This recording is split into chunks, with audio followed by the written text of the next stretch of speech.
the more reactive we are to people and events, the more dispersed our awareness is.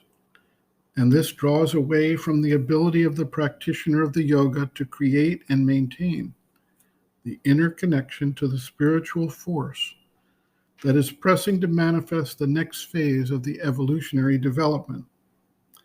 Thus, it is an essential part of the sadhana to develop, cultivate, and stabilize the inner being in a focused status that does not let itself be drawn out into the normal physical, vital, emotional, or mental reactions that are experienced in our interactions with the outer world.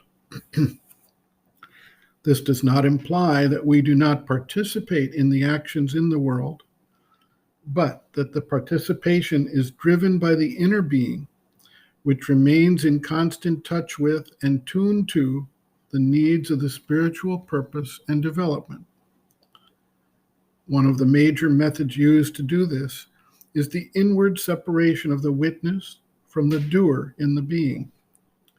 We then begin to observe our thoughts, reactions, feelings, perceptions, and all events and activities in the outer world from the status of the witness.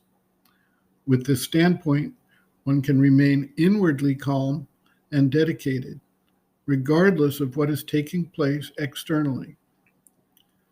The Bhagavad Gita exemplified this with a teaching that took place on a battlefield. Sri Krishna counseled Arjuna on how to maintain his focus and carry out his divinely ordained action in the world, even in the midst of the worst possible conditions under the extremes of warfare, along with all the emotional issues that arose in confronting teachers, respected elders, and relatives in the war.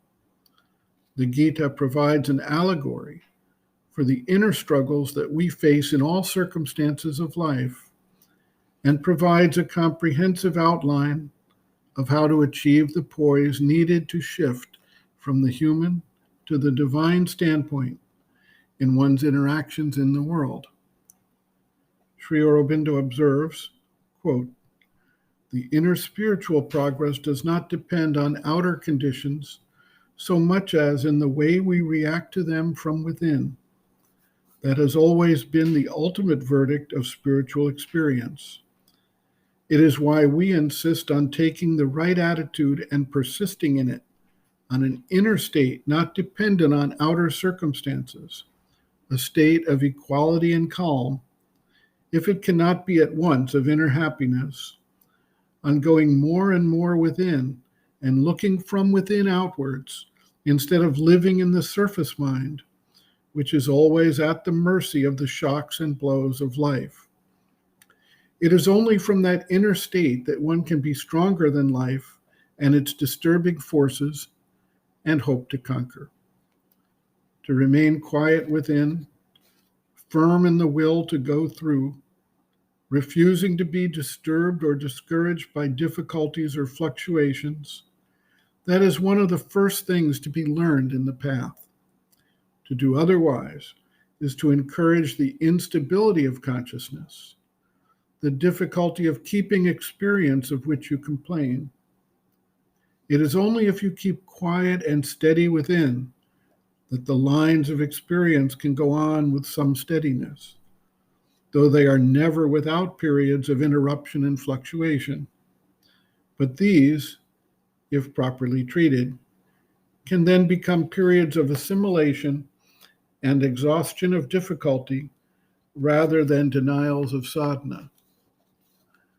A spiritual atmosphere is more important than outer conditions. If one can get that and also create one's own spiritual air to breathe in and live in it, that is the true condition of progress." End quote. Reference, Sri Aurobindo, Integral Yoga, Sri Aurobindo's Teaching and Method of Practice. Chapter 5, Bases of Yoga, Equality, pages 124 to 127.